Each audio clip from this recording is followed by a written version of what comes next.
What's up les catch addicts et bienvenue dans cette nouvelle vidéo, c'est Jimbo et je serai votre commentateur aujourd'hui. Et aujourd'hui on se retrouve pour la review du SmackDown du 28 août 2020 et pour être honnête, ce SmackDown que j'attendais le plus de l'année. Vous êtes prêts? Que le show commence! Donc alors, pourquoi le show, le SmackDown le plus attendu pour moi de l'année? Parce que déjà, bon, on a tous vu SummerSlam, moi le premier, en plus j'étais en live avec Backmass Design, donc très bon youtubeur que j'apprécie énormément. Et au final, bah, on est parti de SummerSlam avec beaucoup de rumeurs, beaucoup de questions sans réponse, et donc ce qui rendait donc ce SmackDown énorme, où vraiment moi j'étais impatient de voir ça. Et pour être honnête, je n'ai pas été très déçu. Donc là, on commence par le premier segment, AJ Styles et Jeff Hardy, parce que pour moi personnellement cette rivalité est très loin d'être terminée, parce qu'en effet on a Jeff Hardy qui arrive dans le ring,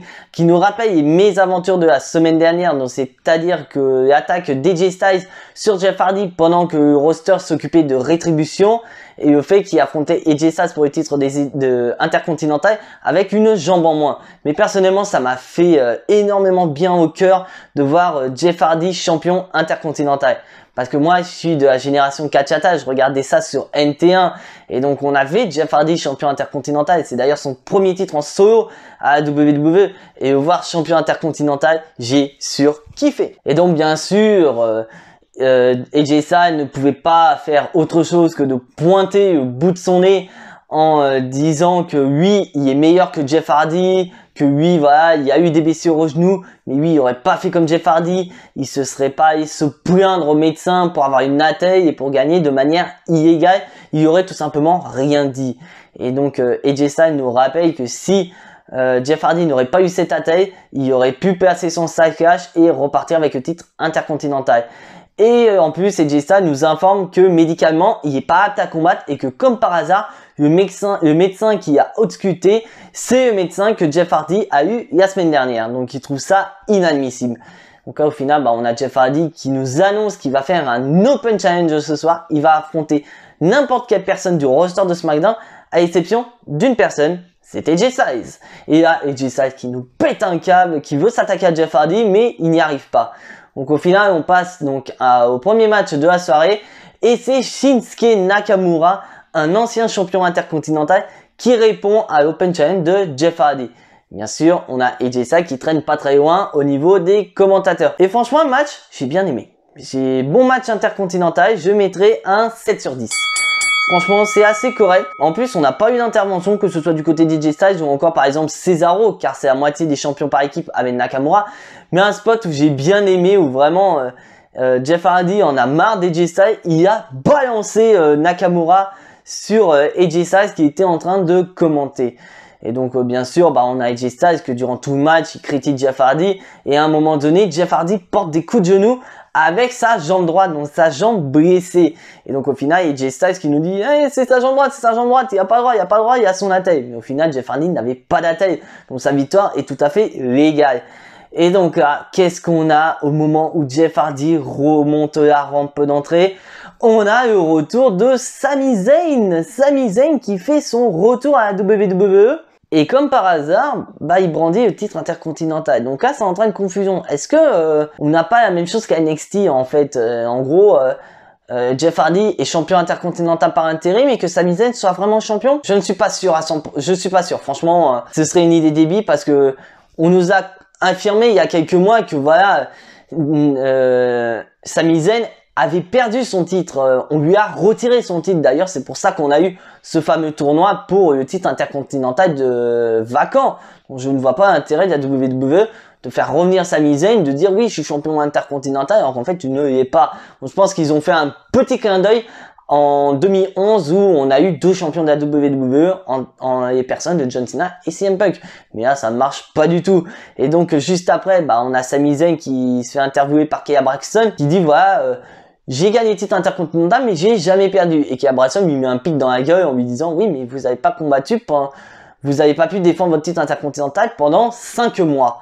Et donc Sami Zayn qui s'énerve, qui explique que lui il vient du Canada, donc faire voyage Canada-États-Unis dans les circonstances actuelles c'est pas possible. Et là donc Sami Zayn qui parle en français, bien sûr, on est habitué à voir Sami Zayn parler français parce qu'il est québécois, donc il parle très bien français, tout comme Kevin Owens. Donc là, je vais aller un peu plus loin parce que je ne vais pas me disperser à droite à gauche. Donc là, on voit un peu plus tard que Sami Zayn, il va rencontrer donc ses partenaires, Shinsuke Nakamura et Cesaro. Et puis on voit quand même bien que Nakamura et Cesaro, ils sont vénères envers Sami Zayn. Parce que Sami Zayn, ça faisait un moment qu'il s'est absenté, mais il donnait aucune nouvelle à Shinsuke Nakamura et Cesaro. Et donc au final, Cesaro qui lui dit, par contre, on a une réunion d'équipe, mais toi, tu pars, tu dégages. Et là, tu te dis, est-ce que en fait, Shinsuke Nakamura et Cesaro virent Sami Zayn? Ils en ont marre de Sami Zayn? De voir qu'au final, pendant son absence, ils sont devenus champions par équipe et que avec Sami Zayn, ils avançaient à rien, ils servaient juste de pion à Sami Zayn.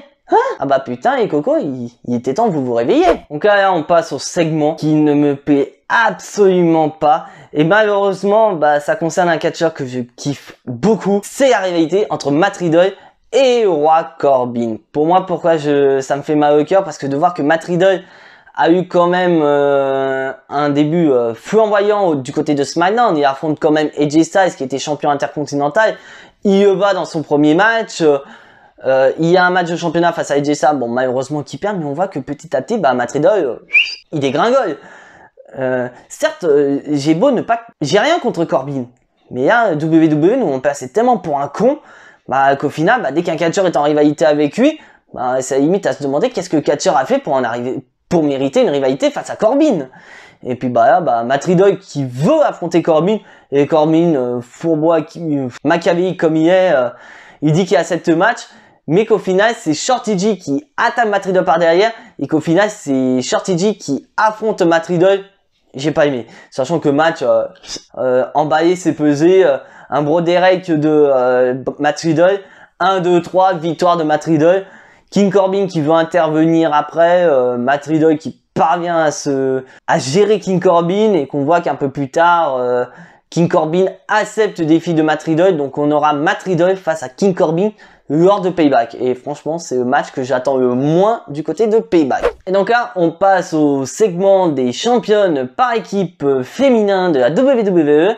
Bayley et Sasha Banks qui arrivent dans le ring, donc qui nous rappellent les faits de ce week-end en disant qu'elles ont toutes les deux affronté Asuka, mais il n'y en a qu'une qui est ressortie glorieux. Il s'agit de Bayley, tandis que Sasha Banks elle a perdu son titre face à Asuka. Et donc là, Bayley qui nous dit qu'il y a eu une semaine difficile et que cette semaine là, ils vont devoir défendre leur titre par équipe face à Nia Jax et Shayna Baszler. Et donc là, au final, ils disent que peu importe, ça changera rien. À Payback, elles seront les meilleures catcheuses au monde. Et là, on voit un peu que Sasha Banks a un goût amer de ce qui s'est passé ce week-end. Et donc au final, Bayley tente de réconforter Sasha Banks en disant je suis désolé, voilà, c'est ma faute parce que tu as perdu ton titre. Et là, on voit qu'elle balance un énorme pic dans la gueule à Sasha Banks. J'étais mort de rire quand j'ai vu ça. Parce qu'elle dit oui c'est ma faute parce que j'aurais dû m'en douter que t'es nu en fait, t'es nu en ce qui concerne tes défenses de titre. T'as eu 4 défenses de titre avant celui-là et qu'au final tes 4 défenses de titre tu les as tous perdues, donc j'aurais dû m'en douter qu'en fait t'es une merde en fait. Donc on voit vraiment le gros pic dans la gueule, mais moi je m'attendais trop à ce que Sasha Banks réponde, mais violemment. Et non, Sasha Banks qui dit « Ouais, mais t'inquiète pas, moi je me tourne vers l'avenir, et l'avenir c'est nos titres par équipe. J'ai beau ne plus être championne, j'ai beau ne plus avoir la ceinture, mais dans la tête je suis toujours championne, bref. » Oh putain, j'ai pas compris la réaction de Sasha Banks, parce que moi personnellement, tu me balances un pic comme ça dans la gueule, moi je te réponds. Oh là, mais elle a pris cher dans la gueule. Et là, donc, on a sur l'écran géant les challengeuses Nia Jax et Shayna Baszler qui confrontent Bayley et Sasha Banks en disant que voilà, elles ont beau se détester, elles détestent encore plus Bayley et Sasha Banks. Elles ont toutes les deux envie d'être titrées, donc ce qui permet pour eux de mettre leurs différentes de côté pour affronter Bayley et Sasha Banks, et qu'à Payback, elles deviendront les nouvelles championnes par équipe. Et bah là, on a Sasha Banks qui commence à péter un boulon en disant que voilà, à Payback, elles ont beau être une équipe comme ça, elle et Bayley sont la meilleure équipe au monde, donc elles vont battre Shayna Baszler et Nia Jax pour rester championne par équipe de la WWE. Et ça, Shayna Baszler et Nia Jax ne verront pas venir. C'est bizarre ça me rappelle le slogan de SummerSlam. Est-ce qu'en fait au final c'est pas que SummerSlam où on va pas le voir venir, ou ça va vraiment être toute la semaine en fait. Donc enfin bref. Donc franchement cette rivalité j'aime bien de voir qu'en fait que Nia Jax et Shayna Baszler c'est une bonne équipe je trouve, elles se complètent et je suis curieux de voir ce qui va arriver à Payback. Et puis bien sûr ce que vous attendez tous absolument du côté de Payback, c'est l'explosion. L'explosion entre Bayley et Sasha Banks. Je pense que voilà, on est tous d'accord. Ça fait des mois qu'à WWE nous lance des pics comme ça. Et ils ont commencé petit à petit de ressortir cette histoire du côté de SmackDown. On a eu ça au fait que Bayley se retourne en disant oui, je m'étais porté volontaire, mais en fait c'était plus une suggestion qu'autre chose. Ou à SummerSlam où Sasha Banks a vendu son âme pour permettre à Bayley de garder son titre. Et que Bayley a pas renvoyé la monnaie à Sasha Banks quoi. Donc on a des petites piques et je pense que voilà le coup de massue final ce sera à Payback et on aura vraiment le turn d'une des deux et ça va finir en rivalité entre les deux catcheuses. Donc là on passe sur un autre segment qui franchement c'était bien au début, mais là WWE je sais pas ce qu'ils font là, je sais pas. Donc là Cesaro qui affronte Kalisto. Le premier match de Kalisto depuis son retour il y a 2 semaines à la WWE. Et le match, fallait s'attendre à des interventions et c'est ce qu'on a eu. Nakamura qui a voulu intervenir, Lince Dorado et le Grand Métallique qui s'occupe de Nakamura, ce qui a distrait Kalisto. Il s'est pris un roll-up pour le compte de 3, donc victoire Cesaro. Et au final, on voit qu'après le match, ça commence à repartir en cacahuète avec la Lucha House Party parce que la semaine dernière, la Lucha House Party a perdu un match par équipe parce qu'ils avaient une opportunité pour être champion par équipe, mais qu'au final, ça s'est fini presque en bagarre entre Kalisto et Lince Dorado et il a fallu que Grand Metalik soit entre les deux pour les séparer.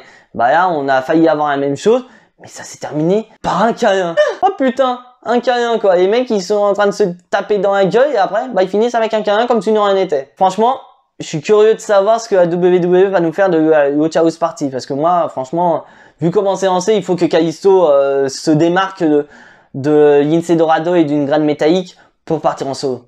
Vu comment c'est mis, il faut qu'il se casse. Et donc là, on passe en coulisses où on a Tamina et Nikki Cross. Nikki Cross avec la tasse d'Alexa Bliss qui commence à parler d'Alexa Bliss. Et on a Alexa Bliss qui fait son retour en Harley Quinn. Donc il y a un des looks qu'elle a eu quand elle a démarré du côté de SmackDown. Et donc là, ils sont en train de parler sur comment va Alexa Bliss. Ils vont donner leur avis sur sa coupe de cheveux en lui disant que ça lui va bien. Mais on voit que Nikki Cross, à un moment donné, elle trouve une tresse sur une des couettes gauche sur la couette gauche d'Alexa Bliss. Et donc au final, Nikki Cross pense à quelque chose, mais elle ne veut pas en parler parce qu'elle veut pas énerver Alexa Bliss, mais elle le dit quand même au bout d'un moment. Elle dit, ça me fait peur parce que ça me fait penser à The Fiend. Et il y a Alexa Bliss qui nous pète un câble, qui attrape la tasse de Nikki Cross et qui la fracasse par terre, qui a démoli. Donc je sais pas qu'est-ce que ça peut faire.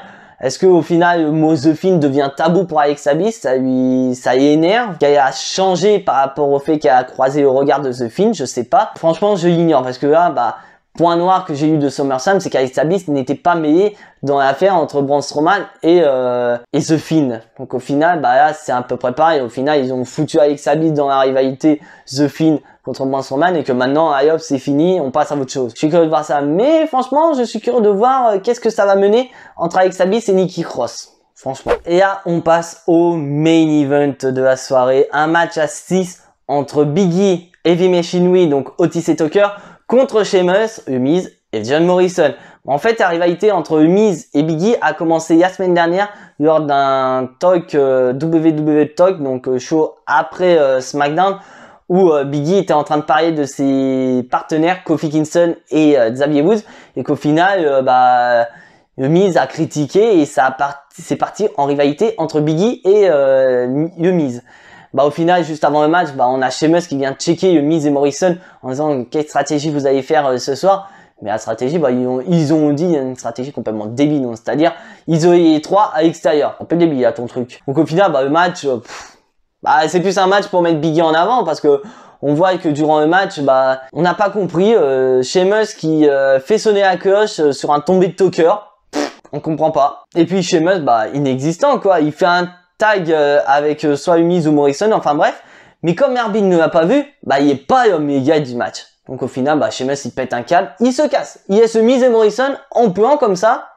Bah, au final, ça finit en match 3 contre 2. Bon, bien sûr, bah, qui a gagné? Bah, Yashni d'Otis, il fait une double descente du coude, mais au final, le Mizeski, ça finit sur Morrison. Skull Crushing Finale sur Otis, mais comme Otis n'est pas l'Omega, Biggie en profite.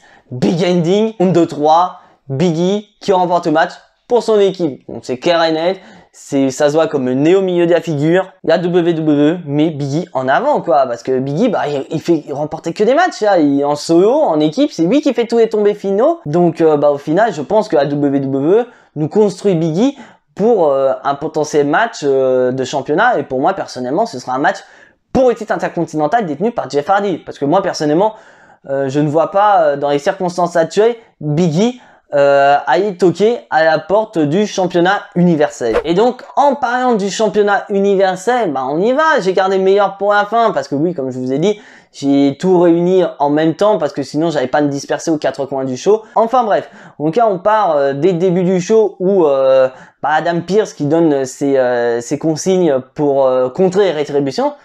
Et à noter, Rétribution n'était pas là. Rien du tout, même pas de problème électrique, nada. Pas de Rétribution. Hein? On se demande où est-ce qu'ils sont. Est-ce qu'on va y voir un payback? Je suis curieux de voir ça. Donc Adam Pearce qui voit Vince McMahon qui dit voilà, tout est prêt pour le show.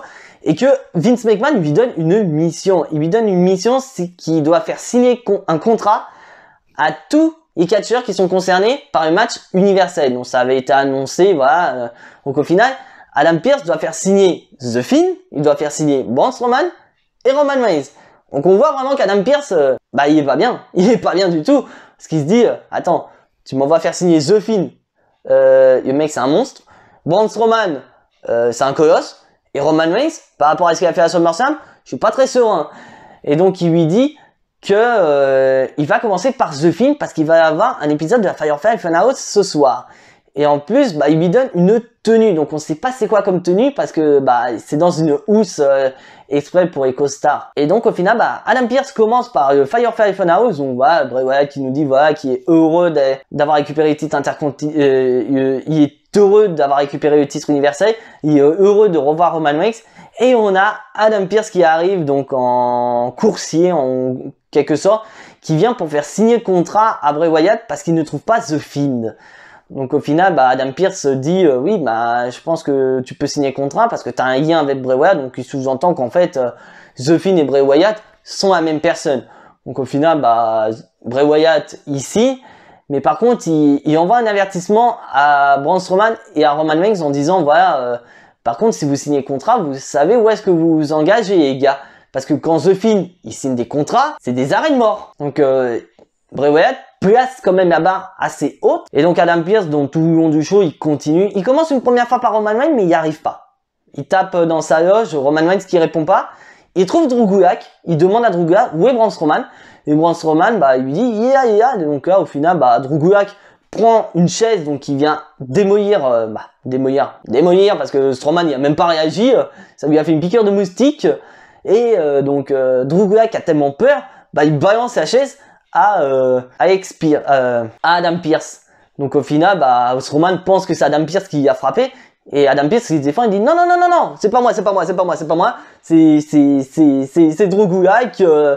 Par contre, moi je suis là pour un truc, c'est de te faire signer ton contrat pour payback. Bah, Braun Strowman, il est pas d'accord, il dit non, moi je te signe pas le contrat tant que tu me fais pas faire un match contre Drew Gulak. Donc au final, on a eu un match. Le match, je vais être bref parce que le match, Drew Gulak, abonné absent. Drew Gulak, il a été digéré par Strowman. Et au final, Braun Strowman qui signe le contrat.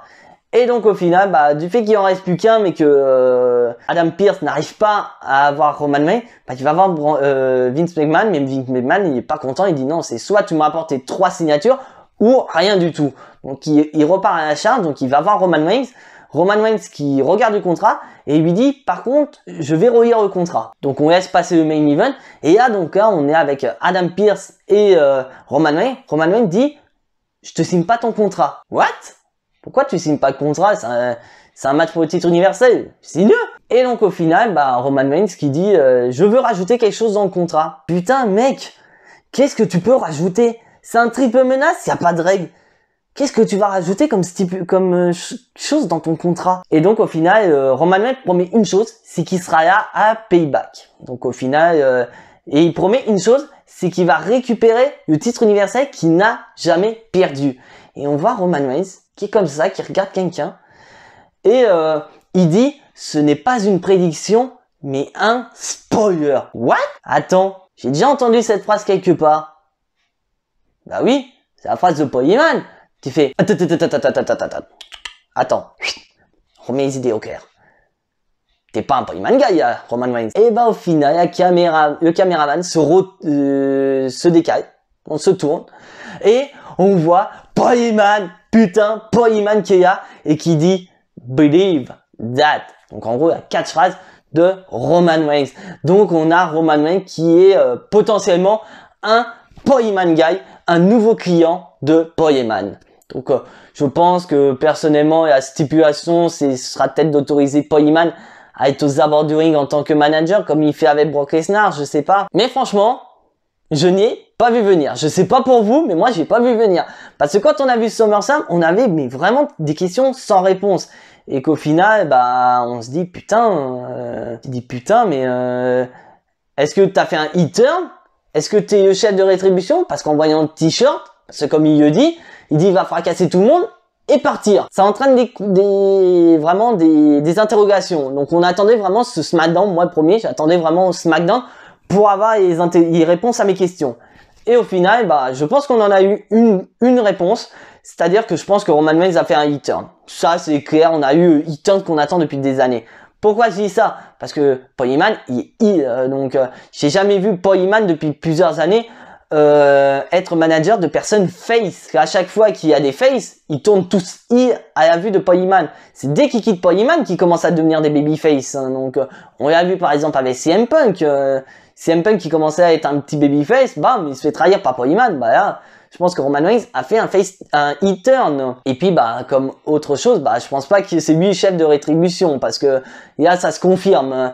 Je ne vois pas Roman Reigns, Paul Heyman guy et chef de rétribution. Ça n'a aucun intérêt. Donc pour moi, franchement, je suis sur le cul. Mais franchement, j'adore cette idée de voir Roman Reigns, Paul Heyman guy. Franchement, je kiffe. Donc voilà, cette vidéo touche à sa fin. Si vous n'êtes pas abonné à la chaîne, abonnez-vous. Activez la petite cloche pour être notifié des prochaines vidéos. Et lâchez le petit pouce bleu qui fait plaisir à la chaîne. Et bien sûr, qui dit Payback, qui dit Jimbo No Stick. Oui, parce que j'avais prévu de vous faire un Jimbo No Stick soit mercredi ou jeudi. Mais comme du fait qu'on n'avait pas beaucoup de matchs à se mettre sous la dent, j'ai préféré attendre que SmackDown passe pour pouvoir vous faire un Jimbo No Stick plus ou moins complet. Donc on se retrouve demain pour un Jimbo No Stick qui est prono de Jimbo, édition Payback 2020. Mais en attendant, soyez tous fiers d'être fans de catch. Et à suite au prochain épisode. Et en attendant, je vous fais des bisous. C'était Jimbo. Ciao, bye bye.